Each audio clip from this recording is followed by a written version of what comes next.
राष्ट्रपति श्रीमती द्रौपदी मुर्मू ने 8 अगस्त 2023 को ऑरोविलो में aspiring for super mind in the city of involving consciousness विषय पर एक सम्मेलन का उद्घाटन किया। इससे पहले उन्होंने मातृ मंदिर और ऑरोविलो में एक नागरिक प्रदर्शनी का भी दौरा किया।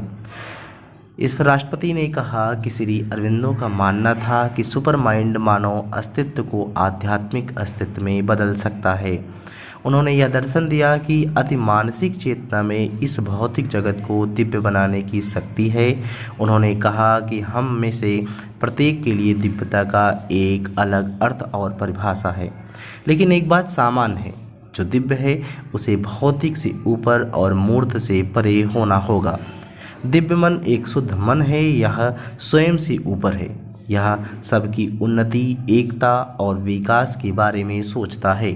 आगे राष्ट्रपति ने यह भी कहा कि मन की आध्यात्मिक जागृति एक सामान्य प्राणी को सचेतन प्राणी में बदल सकती है। यह जागृति ही है जो व्यक्तियों, संगठनों, देशों और दुनिया को बदल सकती है।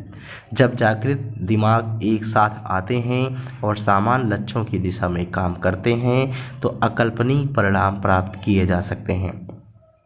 राष्ट्रपति ने यह भी कहा कि महर्षि अरविंदो द्वारा प्रतिपादित ब्रह्मांडीय सत्ता का विचार उन समस्याओं के लिए बहुत प्रासंगिक है जिनका दुनिया सामना कर रही है।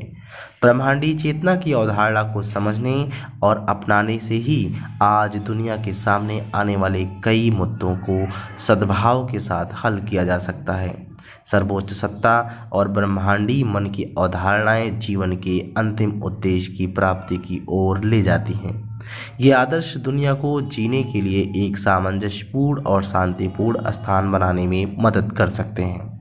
आगे राष्ट्रपति ने कहा कि ऑरोविलो एक ऐसा स्थान है जहां मानव मस्तिष्क उच्चतम चेतना प्राप्त करने के बड़े उद्देश्य के लिए खोज करता है, विकसित होता है और सर्वोच्च चेतना प्राप्त करने के बड़े लक्ष्य को प्राप्त करने के लिए मिलकर काम करता है। यह सभी मनुष्यों के विकास को बढ़ावा देता है। उन्होंने कहा कि भारत वैश्विक चुनौतियों का अस्थायी समाधान प्रदान करने में दुनिया का नेतृत्व करने के लिए तैयार है। ऑरोविलो समुदाय इस प्रयास में एक बड़ा योगदान दे सकता है।